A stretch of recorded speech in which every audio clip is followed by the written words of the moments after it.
오늘 우리 그 로마서 7장 22절로 8장 2절에 있는 말씀 가지고 절망의 힘도 사용하자, 절망의 힘도 사용하라, 이런 제목으로 우리가 오늘 하나님의 말씀 같이 듣겠습니다. 긍정적인 언어와 부정적인 언어에 대한 실험을 어느 선생님이 초등학교에서 했어요. 어떤 걸로 했냐면 끝말 잇기로 했습니다.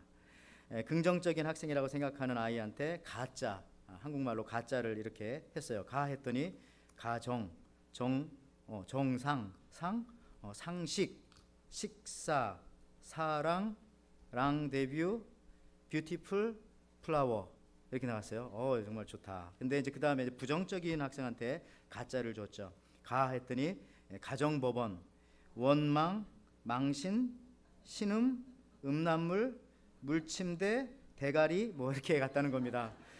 저는 이걸 보면서 이 부정적인 학생도 나중에 잘 키우면은 깡패나 범죄자가 되는 것이 아니라 오히려 경찰관이나 또 범죄자의 심리를 추적하는 어떤 그 프로파일러가 되어서 참 큰 일을 할 수 있겠다. 그쪽 세계 단어를 잘 알고 있으니까요. 그런 생각도 했습니다. 여러분, 사람은 크게 나눠서 두 종류가 있죠. 긍정적인 사람과 부정적인 사람. 어떤 사람이 좋은 사람입니까? 누가 좋고 누가 나쁘다고 할 수는 없습니다. 왜냐하면요, 이 땅에 햇빛만 비치면은 사막이 있듯이 때로는 궂은 날도 있어야 비가 와야 나무도 자라고 풀도 자랄 수 있기 때문에 그렇습니다. 마찬가지로 우리가 사는 이 사회에는요, 긍정적인 사람도 있어야 되고 동시에 부정적인 사람도 있어야 합니다. 두 종류 모두에게 다 힘이 있고요, 에너지가 있기 때문에 그렇습니다. 긍정적인 사람이 있기에 라이트 형제와 같이 비행기를 발명하는 사람이 있었습니다. 그러나 부정적인 사람이 있기에 낙하산을 발명한 사람이 있었습니다. 또한 긍정적인 사람이 있기에 높은 빌딩을 지을 수가 있었습니다. 우리는 지을 수 있다, 지었죠. 그러나 또 부정적인 마음을 갖고 있는 사람이 있기 때문에 건물이 높으면 위험하니까 비상구도 만들어야 되고 소화기도 비치해야 되고 그 다음에 CCTV도 여기저기 설치해야 되고, 그런 사람들도 부정적인 사람에 의해서 이런 일들도 이루어지는 것입니다. 우리 사회 곳곳에는 이런 것들이 참 많죠. 경찰서, 소방서, 응급대원, 병원 등등 다 긍정적인 사람들만 있으면요, 이런 것이 사실은 존재할 수가 없습니다. 범죄가 어딨어? 있어 봤자? 아니면 불이 왜 나? 또 세상에 응급 상황이 어딨어? 별거 아닐 거야. 이런 식의 긍정적인 마음만으로 밀고 나가다 보면 경찰서, 소방서, 응급대원, 병원 이런 거 다 필요가 없죠. 그러나 그래도 부정적인 마음을 가지고 있는 사람이 있기 때문에 세상은 위험한 곳이야. 경찰서를 만들어야지. 불이 날 거야. 소방서를 만들고 또 아플 거야. 병원을 만들고 하는 것이죠. 여러분, 사회에 부정적인 사람 일들도 같이 존재하고 같이 있다는 것입니다.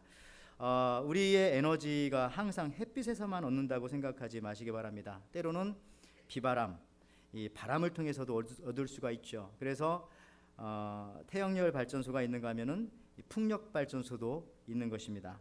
또 아이들을 교육할 때도 항상 칭찬과 격려도 필요하지만은 동시에 훈계와 꾸지람도 필요합니다.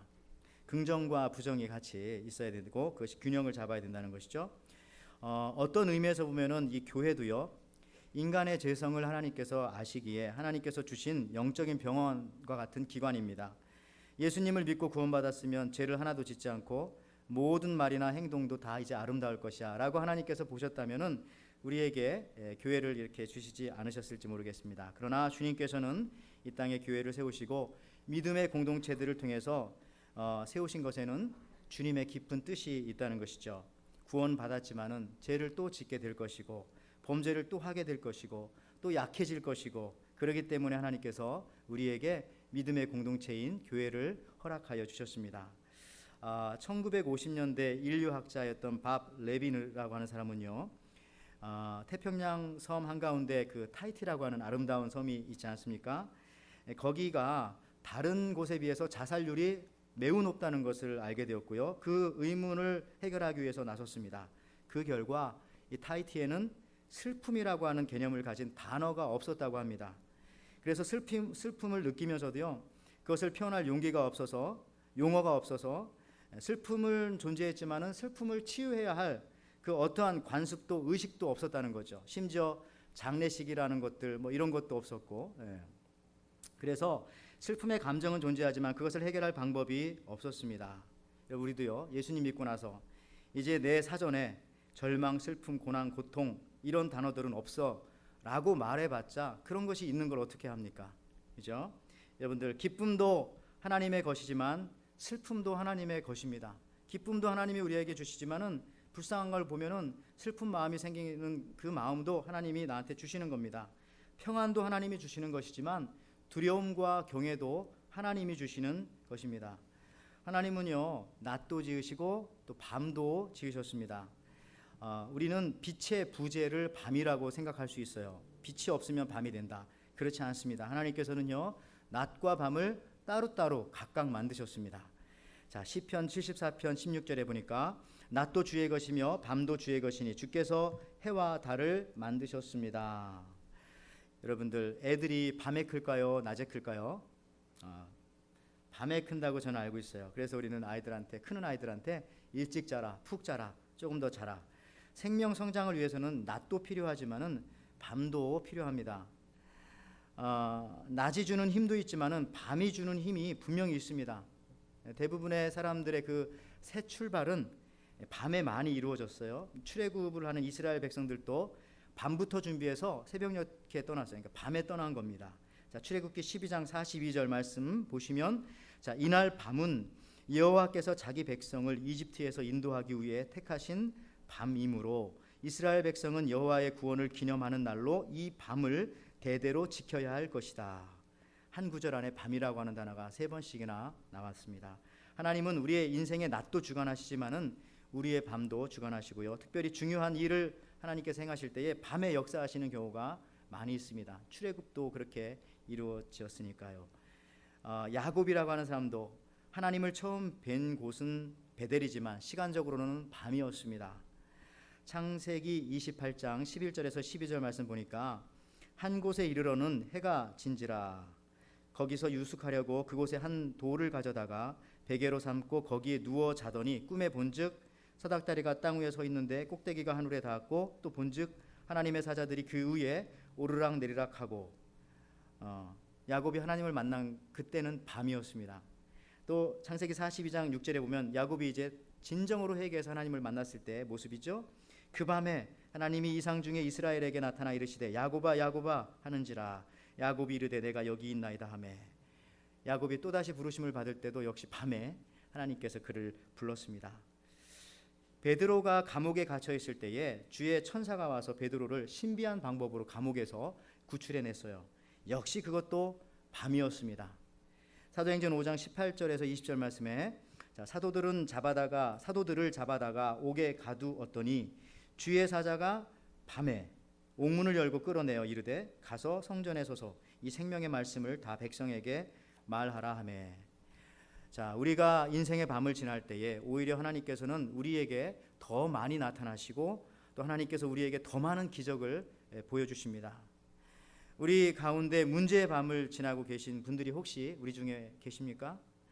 여러분의 인생의 밤중에 하나님께서 천사를 보내어 옥문을 열어주셨듯이, 그리고 어둡고 황량한 야생의 짐승 소리가 나는 차가운 밤 광야에 야곱을 찾아가셔서 하늘 문을 여시고 내가 여기 있다 보여주셨듯이, 또 이스라엘 백성을 밤에 준비하여 그 밤을 기억하며 훗날에 여러분의 인생에도 이 같은 힘을 인생의 밤에 하나님께서 저는 주실 줄 믿습니다.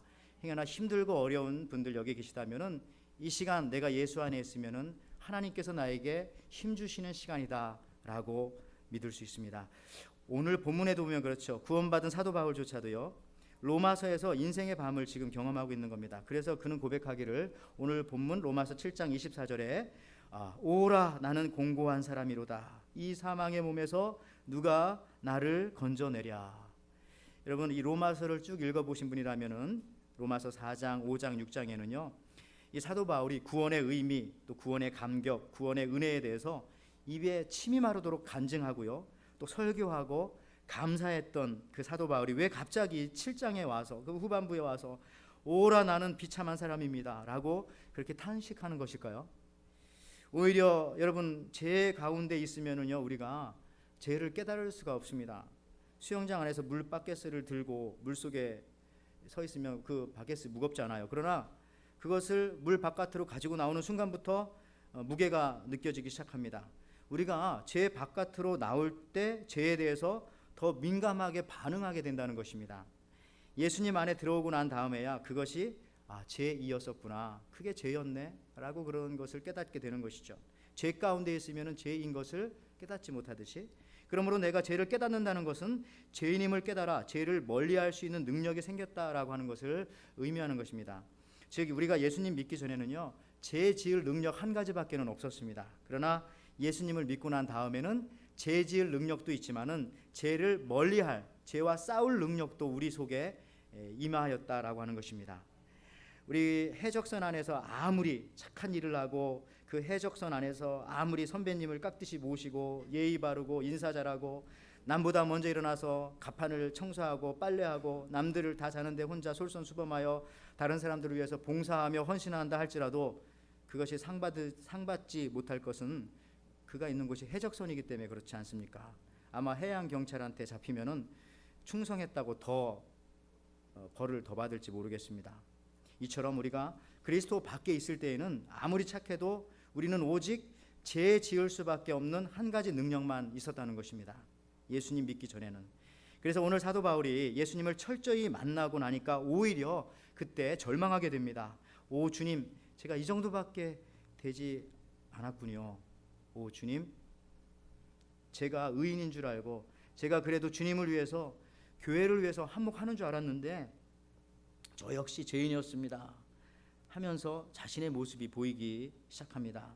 숲에서 빠져나와야 숲이 보이고, 산에서 멀리 떨어져야 산이 보이듯이 그 가운데 있으면 보이지 않지 않습니까? 그 자리에서 빠져나오면 보이기 시작합니다. 저도 그 담임 목사가 되어 보니까 부교육자의 모습이 보이기 시작하더라고요. 그 다음에 또 여러분들 중에서도요, 회사 사장님이 되고 나면 과거 내가 사원 때 그렇게 했었는데 그게 그랬구나라는 것을 깨닫게 되는 것처럼요, 오늘 사도 바울도 예수님께 가까이 갈수록, 그 빛에 가까이 갈수록 자신에게 있는 흠과 티가 더 자세히 보이기 시작한다라고 하는 것입니다. 그것이 은혜죠. 절망과 탄식이 사도 바울에게는 영적인 은혜가, 영적인 에너지가 됩니다. 남자 여자 청년들 이렇게 연애하다가 그 청년들이 그런 얘기를 하더라고요. 절망하고 탄식하면서 울면서 헤어지면은 뒤끝이 없대요. 남녀가 이렇게 사귀다가 청년들이. 근데 그렇지 않고 아주 쿨하게 헤어진다고 하죠. 됐어, 괜찮아, 다시 만나지 말자, 뭐 이런 식으로 깨끗하게 헤어지면 나중에 뒤끝이 꼭 있다고 들었습니다. 무슨 얘기냐면 탄식하고 울고 뭐 그렇게 하고 딱 헤어져야 이게 모든 것이 정리가 되는 거지, 겉으로는 쿨하게 나중에 그게 문제가 다시 발생한다는 것이죠. 내가 살아있다는 증거는요, 오늘 사도 바울과 같이 오라 나는 곤고한 사람입니다. 오 주님, 내가 알면 알수록 저는 참 비참한 인간입니다. 그러기에 주님이 꼭 필요합니다. 주님 늘 내 옆에 계셔야만 됩니다. 이런 고백으로 이어지는 것이 정상적이라는 것이죠. 여러분, 이처럼 우리는요, 넘어지지 않기 위해서 넘어지는 연습을 해야 됩니다. 미국에 오면은 뭐 고등학교나 대학교나 풋볼팀 많죠. 근데 제가 이제 시카고에 있었을 때도 그 시카고 대학 담 옆에 살았거든요. 근데 거기에 늘 아이들 학교 이렇게 데려다주고 하다 보면은 거기에 이제 풋볼팀 선수들이 연습을 늘 합니다. 뭐 별 연습 아니에요. 서로 부딪히고 넘어지는 연습이에요. 어떤 때는 뭐 이렇게 큰 기둥 같은 무슨 스티로폴 비슷한 걸 뭐 안고 뛰다가 그걸 잡고 뭐 넘어지기도 하고, 어떤 때는 소처럼 막 무거운 거를 막 끌고 막 달려가다가 넘어지기도 하고, 주로 그들이 하는 연습은 다 넘어지는 연습이었던 것 같아요. 그런데 왜 그런 연습을 하죠? 넘어지지 않기 위해서 넘어지는 연습을 했던 것이죠. 세상에 여러분 절망하기 싫어서 주님 앞에서 절망하는 것입니다. 주님 앞에서 탄식하는 겁니다. 세상에 나가서 탄식하지 말라고. 그게 기도고, 주님 앞에 절망한 사람은 세상에 나가서 절망하지 않습니다. 여러분, 오늘 바울도 그런 고백을 하죠. 그리고 목 놓아서 이렇게 한탄하며 고백합니다. 로마서 7장 24절 말씀에 오라 나는 곤고한 사람이로다. 이 사망의 몸에서 누가 나를 건져내랴. 여러분, 이런 고백이 있어요. 새 번역 성경에 좀 더 쉽게 이렇게 번역했어요. 나는 비참한 사람입니다. 누가 이 죽음의 몸에서 나를 건져 주시겠어요? 좀 더 비참하게 번역했어요. 를 두 번이나 했어요. 나는 얼마나 비참한 사람인가요? 누가 이 죽음의 몸에서 나를 구해내시겠습니까? 여러분 그 로마나 이런 데 여행 가보신 적 있어요? 로마에 가면은 그 광장, 아고라라고 하죠. 그런 광장들이 많이 있지 않습니까? 우리가 생각합니다. 아니 그 로마 비싼 땅에다가 왜 이렇게 텅 비어 있는 광장을 그렇게 많이 만들고 이런 광장들을 많이 가지고 있을까? 근데 이 헨리 나우엔의 해석에 의하면은요, 그분의 책에 보면 이런 나와요. 로마인들이 광장을 만든 이유는 비어 있는 공간을 만들기 위함이었고요. 그 비어 있는 공간을 통해서 사람들이 위로를 얻고 안식을 얻게 되었다라고 하는 그런 사실입니다. 그래도 한국에 살다가 미국에 와서 보면 처음에 놀라는 것은 이 도심 한가운데 파악이 많이 있지 않습니까? 파악이. 그래서 이 비싼 도시에 이렇게 이 넓은 장소가 이렇게 군데군데 있는 거야.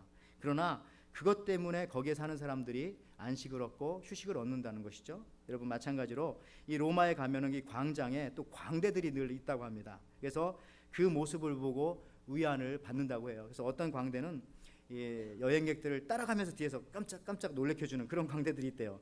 계속 놀래켜달라는 것은 무슨 얘기죠? 돈 달라는 얘기죠. 그래서 돈 주면 이제 가고 그런 광대들도 있고 꼭 광장마다 저런 광대가 있어서 재밌게 또 그 시간들을 보낸다고 하는데요. 우리가 언제 하나님을 접하게 됩니까? 내가 죄인이라는 사실을 깨달았을 때입니다. 나 같은 죄인 살리신 주 은혜 놀라워라고 고백했던 존 뉴턴의 고백처럼 내가 죄인임을 알게 될 때에 하나님을 알게 되고 동시에 내가 하나님을 만나게 될 때에 그때 내가 죄인인 것을 고백하고 깨닫게 됩니다. 그래서 그 이사야 6장 5절 말씀에도요, 그 이사야가 이렇게 말해요. 그때 내가 말하되 화로다 나여 망하게 되었도다. 나는 입술이 부정한 사람이요 나의 입술이 부정한 백성 중에 거주하면서 만군의 여호와이신 왕을 배었음 이르로다 하였더라. 주전 600년 전에 이사야 선지자는 성전에서 예배드리다가 하나님을 만나게 되었는데 그가 처음 했던 고백은 무슨 소리입니까? 화로다 나여 망하게 되었도다. 절망하며 탄식하는 거죠. 하나님을 진짜 만나면 처음에 절망하며 탄식합니다. 여러분 이런 경험 있으세요? 하나님 만났을 때 절망하며 탄식했던 경험 있으세요? 자, 누가복음 5장 8절에 시몬 베드로가 그랬죠. 자, 시몬 베드로가 이를 보고 예수의 무릎 아래에 엎드려 이르되 주여 나를 떠나소서 나는 죄인이로소이다 하니. 자, 시몬 베드로가 예수님을 처음 만나서 한 소리는요, 주여 나를 떠나소서 나는 죄인입니다. 여러분 내가 언제 죄인인 것을 깨닫게 되나요? 내가 언제 죄인인 것을? 죄 없는 분을 만나게 되면 내가 죄인인 것을 그때서 깨닫게 되는 거죠. 더 쉽게 말하자면요, 내가 언제 가난하다는 것을 깨닫게 됩니까? 평소에는 이 정도 살면 괜찮은 줄 알았는데 정말 부자를 만나면 나 정말 가난한 사람이었구나 이걸 깨닫게 되는 것이고요. 내가 언제 무식하다는 걸 깨닫게 돼요. 그래도 이 정도면 괜찮은데 근데 정말 똑똑한 사람 만나면 내가 알고 있었던 것이 별거 아니었구나. 영어 내가 좀 하는 줄 알았는데 원어민을 만나보니까 이게 아니었구나 하는 생각을 하게 되지 않습니까? 마찬가지로 베드로의 고백인 주여 나를 떠나소서 나는 죄인입니다 라고 하는 그 고백 속의 의미는 내가 죄 없는 분을 만났습니다. 예수님 당신이 그리스도이십니다. 나를 구원할 죄 없는 분이십니다. 이런 고백, 여러분들 이런 고백이 있으셨나요? 오라 나는 비참한 사람입니다. 비참하지 않은 귀한 분을 만났기 때문에 사도 바울은 이런 고백을 하는 거죠. 오라 나는 참으로 비참한 사람입니다. 오늘 사도 바울은 이 고백을 하는 거죠. 오라 나는 곤고한 사람이로다. 이 사망의 몸에서 누가 나를 건져내랴. 나는 비참한 놈입니다. 누가 나를 죽음의 몸에서 나를 건져낼 수 있습니까? 여러분 사도 바울은 예수님 믿고 나서 영혼은 즐거운데 그의 육체는 늘 그를 죄 가운데로 늘 잡아가는 것을 사도 바울이 경험하게 되었어요. 여러분 우리가 이 육신을 다루는 게 쉽지 않습니다. 우리가 가지고 있는 이 육신, 이 육체에게 5분만 공기를 공급하지 말아 보십시오. 마음 먹고 숨으로 쉬지 말라는 거예요. 그러면 어떻게 됩니까? 이 육신이 나의 영혼에게 너는 이제 이곳에서 좀 떠나가 줄래? 그 다음에 이 육신에게 우리가 3일만 물을 공급하지 말아 보세요. 그러면 나의 육신이 나의 영혼에게 뭐라고 말할까요? 미안하지만 이 육체에서 좀 떠나가 주시겠어요? 나가라는 거죠. 죽으라는 거죠. 여러분 우리 육체는요 추우면은 따뜻하게 해줘야 합니다. 따뜻하게. 더우면은 또 이 육신을 시원하게 해줘야 돼요. 그렇게 하지 않으면 얘가 병이 또 걸려요. 병이 걸려가지고 몸도 마음도 정신도 아프게 하죠. 또 배고프면은 이거 먹여줘야 됩니다. 여러분, 이 육신을 안 먹여주면 나중에 어떤 문제가 발생해요? 떠나주세요. 영혼아 떠나주세요. 또 아무거나 먹으면 또 이 육신은 배탈이 납니다. 그리고 이 육신을 잘해주면 잘해줄수록 자꾸 고급한 것만 먹고 싶다고 계속 말해요. 또 배가 부르면 또 이 육신을 또 바깥으로 데리고 나가서 또 이렇게 운동도 시키고, 그래서 우리 강아지 훈련시키듯이 소화를 시켜줘야 또 얘가 밤에 또 잘 자게 해줘요. 이걸 그렇게 안 해주면 밤새 그냥 배가 아파서 깨고 일어나고. 여러분들, 이 육신을 잘 다루지 않으면은 이 육신이 나의 영혼에게 이제 그만 나가 주시겠습니까? 요즘은 너무 잘 먹여 이 육체가 탈이 나는 경우도 많은데, 여러분, 이 사망의 몸에서 누가 나를 건져내랴? 잘못하면 평생 우리가 이 육체만 관리하다가 하나님 나라 가는 거예요. 80년, 90년, 100년 그동안 한 일이 뭐가 있냐라고 물어보았을 때에 뭡니까? 제가 이 육신을 잘 관리하다 오느라고. 그냥 적당히 관리하시기 바랍니다. 적당히 관리하라는 것은 뭐냐면 하나님께 맡기라는 거죠. 왜 그러냐 하면요, 성경에도 보면은 에레미야라고 하는 선지자가 있었습니다. 이 에레미야 선지자는 구약시대에 지하 감옥에 들어가기도 했어요. 하나님의 말씀을 전하다가 지하 감옥, 물이 있는 많은 곳에. 그 다음에 또 이 포로 시절에는요, 바벨론 포로로 잡혀가기도 했습니다. 또 잡혀갔다가 또 다시 고국으로 돌아왔고요. 나중에 이 에레미야가 어디서 순교를 했는가 하면은 이집트에 가서 또 순교를 했어요. 그런데 이 에레미야는 굉장히 오래 살았어요. 무슨 얘기입니까? 자기 몸을 오히려 관리하지 않고 하나님 앞에 온전히 맡겼더니 뭐 감옥에도 들어가고 이쪽 나라도 끌려가고 저쪽 나라도 끌려갔지만 결국은 장수하다가 오래 살았어요. 그리고 여러분, 에레미야는 어떤 선지자입니까? 에레미야, 애가를 지었죠. 눈물의 선지자. 늘 하나님 앞에서 모든 걸 맡기고 울고 통곡하고 절망하고 탄식하고 하다 보니까 일찍 죽은 게 아니라 오히려 오래 장수하고 주님이 주신 귀한 사역들을 끝까지 감당해냈다니까요. 그리고 또 이 요한계시록에 보면, 요한사도 보면 이 반모섬에서 채석장에 끌려가서 거기서 이 채석장 돌을 쫓는 일을 했습니다. 이 요한사도 그때 나이가 몇이었는지 아십니까? 90 넘어 100살까지 그분이 거의 그 사역을 했어요. 채석장에 가서 돌을 쫓는다는 것은 자기 몸을 관리한다는 의미가 아니에요. 그럼에도 불구하고 요한이 이렇게 끝까지 살아 있었던 것은 그에게 사명도 있었지만은 그의 모든 몸을 다 하나님 앞에 맡기고 그 앞에 모든 것을 다 맡기고 살았기 때문에 하나님께서 그가 장수할 수 있는 그런 축복도 허락하여 주셨다는 것이죠. 여러분, 그렇습니다. 모든 것을 포기하고 하나님께 맡기니까 그렇게 사는 거죠. 하나님께 절망하고 탄식했기 때문에 오라 나는 곤고한 자입니다. 오 저는 죄인임, 나를 맡아주십시오 라고 고백했기 때문에 그들이 이와 같이 살았다는 것이죠. 여러분, 우리 보면은 여자들이 남자들보다 보통 10년 정도 더 오래 살죠. 그 이유가 뭘까요? 학자들은 이거에 대한 정확한 답을 내놓지 못하고 있습니다만, 어떤 학자들은 여자가 남자에 비해서 아이를 낳아서 그렇게 10년 정도 더 오래 산다. 근데 이제 제 생각도 그렇지만 많은 학자들은 여자들이 잘 울기 때문에 남자보다 10년 더 오래 산다고 하는 그런 얘기도 합니다. 그러니까 감정을 잘 표현한다는 것이죠. 솔직하고 정직하게. 어느 교회 청년부에서 4명의 형제들이 큐티를 하고 있었습니다. 그러다가 이제 서로의 죄에 대해서 서로 고백을 하기로 했어요. 예수님 믿고 나서도 이 사도 바울과 같이 육신이 약하니까 이 큐티를 하면서 분위기상 얘기 안 하면 안 할 것 같으니까 솔직하게 얘기를 했어요. 첫 번째 형제가 말하기를 이런 얘기합니다. 나는 예수님 믿고 나서도 부끄럽게도 술과 담배를 아직 끊지 못했습니다. 사실 여기 오기 전에도 담배 한 모금 빨고 왔습니다. 뭐 이런 식으로 얘기하네요. 두 번째 형제는 또 고백하기를 저도 사실은 예수님을 믿고 나서 음욕을 절제하지 아직 못했습니다. 이 예쁜 여자만 보면 고개가 돌아가고 고개가 안 돌아가면 눈이 자꾸 돌아가기 시작합니다. 뭐 이런 고백을 하는 거예요. 세 번째 형제는 또 고백하기를 그 분위기에 상승해서 나는 도벽이 있습니다. 도둑질하는 거요. 얼마 전 우리 교회에서 잃어버렸던 그거 사실 제가 몰래 훔쳐간 겁니다. 뭐 이렇게 얘기를 했어요. 그러자 이제 마지막 네 번째 형제가 얘기를 자꾸 안 하는 거예요. 하라고 했더니 이 형제가 머뭇머뭇하다가 안 하면 안 될 분위기가 되니까 이렇게 고백했다는 거죠. 저도 그러면 고백을 하겠습니다. 나의 약점은 남의 허물을 듣고 떠들고 다니는 것이 저의 약점입니다. 이렇게 얘기했다는 거죠. 모두들 깜짝 놀랐겠죠. 여러분, 인간은 이렇습니다. 우리 인간의 육신은 이런 겁니다. 이렇게 약하고 연약합니다. 우리가 구원을 받았어도 이렇게 약하고 연약합니다.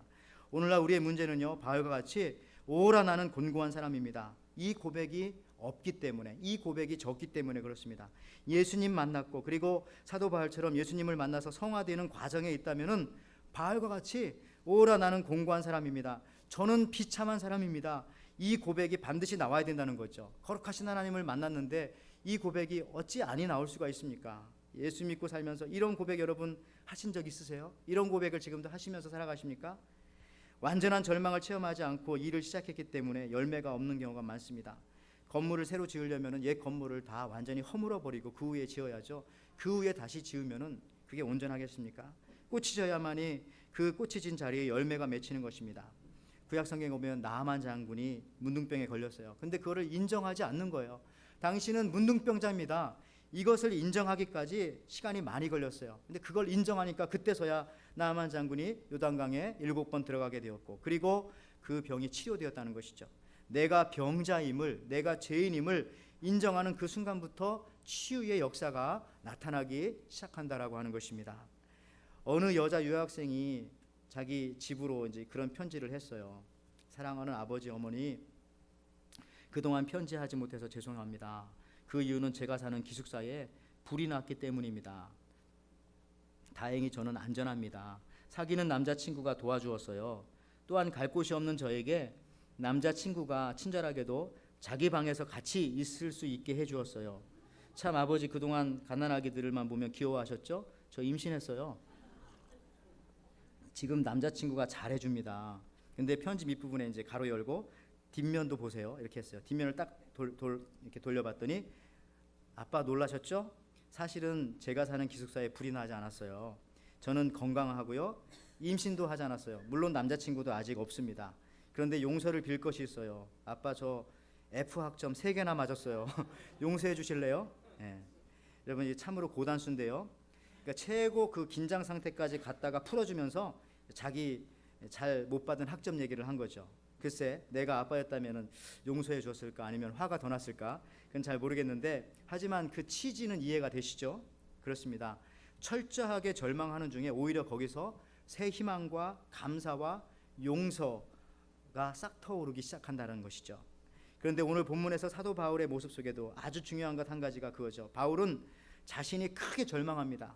그런데 그러니까 오라 나는 비참한 사람입니다. 이렇게 절망하고 난 다음에 그 절망이 결코 오래 가지 않았다는 겁니다. 여기 참 중요합니다. 왜 그러냐면요, 그 다음 절에 보면은요, 즉각적으로 감사하리로다 이렇게 얘기하지 않습니까? 그 다음 절에 감사하리로다. 그리고 그 다음 절에 로마서 8장 1절과 2절 말씀에는 뭐라고 합니까? 그러므로 이제 그리스도 예수 안에 있는 자에게는 결코 정죄함이 없나니 이는 그리스도 예수 안에 있는 생명의 성령의 법이 죄와 사망의 법에서 너를 해방하였음이라.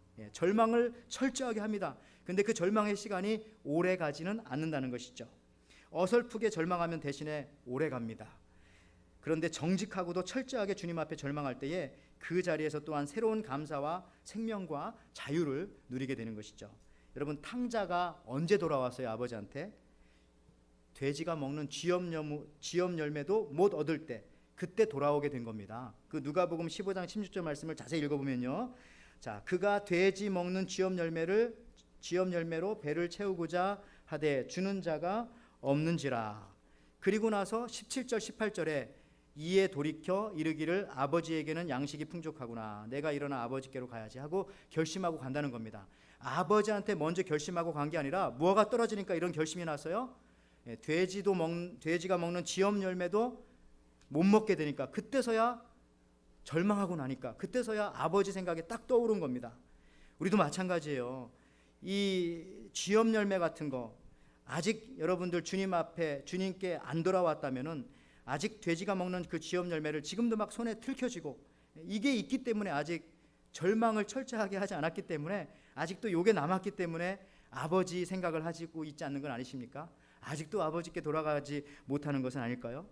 어쨌든 오늘 이 예배에 오신 여러분들은 그래도 그나마 이 쥐염 열매를 다 포기하고 그게 떨어졌기 때문에 여기 오신 줄 아는데, 여러분들 그래요. 예수님 믿고 나서 절망한 적 없으세요? 절망한 적 있어야 됩니다. 주님 앞에 세상이 아니라 주님 앞에 철저하게 절망한 적이 있어야 됩니다. 흔히 여러분 다윗과 솔로몬의 차이가 뭐냐고 물어볼 때 다윗에게는요 절망의 시간이 많이 있었습니다. 그 절망의 시간을 써놨던 것이 시편이에요. 시편에 얼마나 많아요. 그런데 솔로몬에게는 왕의 아들이었기 때문에 그리고 나서 왕자가 왕이 된 거죠. 그러니까 솔로몬에게는 절망의 시간이 없었어요. 나중에 그들의 인생이 어떻게 됩니까? 다윗은 인생 끝으로 가면 갈수록 더욱더 아름다운 인생이 되어지는 것이고요. 또 절망의 시간이 없었던 솔로몬은 인생 끝으로 가면 갈수록 더욱더 타락해져 가게 되는 것이죠. 무슨 얘기죠? 인생에서 절망을 통한 힘은 인생 후반을 살아갈 힘을 우리한테 공급해주는 에너지가 된다는 것입니다. 그래서 우리를 겸손하게 만들고 인내하게 만들고 롱런하게 만들고 그 힘을 우리한테 주는 것이죠. 특히 여러분 오늘 본문에 특이한 점이 하나 있어요. 이 사도 바울이요, 절망을 이야기하면서 주어를 나로 들고 있습니다. 나.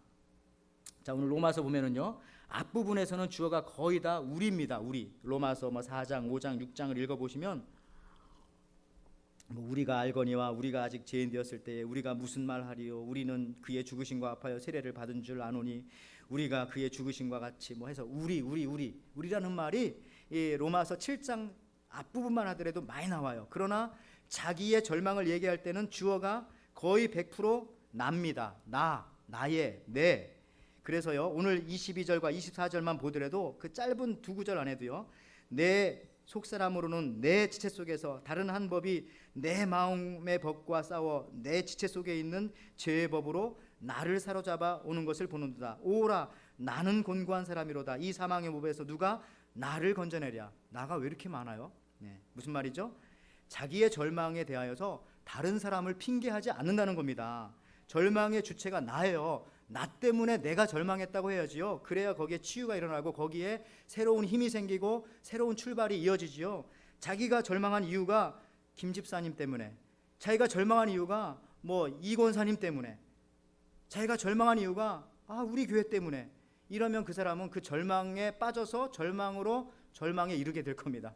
그러나 여러분, 절망을 하되 예수님 안에서 절망하되 주체가 뭡니까? 나 때문에 내가 절망합니다. 내가 하나님 앞에서 내 모습을 보니까 비참한 인간일 수밖에 없습니다. 주님 함께 해주십시오. 주님만 함께 하시면 그러나 괜찮습니다. 이렇게 나아갈 때에 거기서 절망이 주는 힘과 에너지를 얻는 것이지요. 당신 때문에 내가 절망해. 그러면 그 사람은 계속 절망하다가 그 절망에 나락에 빠져서 절망으로 끝을 맺게 될 수밖에 없다는 것이죠. 여러분, 오늘 말씀을 마칩니다. 죄 없는 주님을 만났기에 나는 죄인으로소이다. 절망과 탄식으로 우리는 고백할 수가 있습니다. 예수님을 닮아가는 성화 과정 중에 있기에 우리는요, 오라, 나는 공고한 사람입니다. 이렇게 고백할 수가 있습니다. 겉으로 보기에는 이것이 참 비참한 고백이지만은 오히려 인생의 밤 같은 순간에 찾아와 역사하시고 힘을 주시는 하나님을 만난 사람들의 이게 분명한 고백들입니다. 절망조차도 주님 안에서 하는 절망은 우리에게 힘과 능력과 에너지를 줍니다. 예수 안에서 하는 절망은 나에게 희망이 되며 또한 새로운 출발을 알리는 신호이며 힘입니다. 여러분, 절망하려면 주님 안에서 마음 놓고 절망하십시오. 절망하는 여러분들을 주님은 나몰라라 하지 않고 안아주시죠. 예수님 안에서 여러분 눈물을 흘리십시오. 또 예수님 안에서 여러분 소리쳐 우십시오. 그래서 여러분의 무거운 모든 짐을 주님 앞에 전부 다 내려놓고 저는 나가실 때 이 성전문을 나가서 새로운 또 영혼의 출발을 매일매일 당당히 하시기를 간절히 부탁을 드립니다. 이와 같은 주님의 은혜와 사랑이 저와 여러분의 가정에 임하시기를 주님의 이름으로 축원을 드립니다.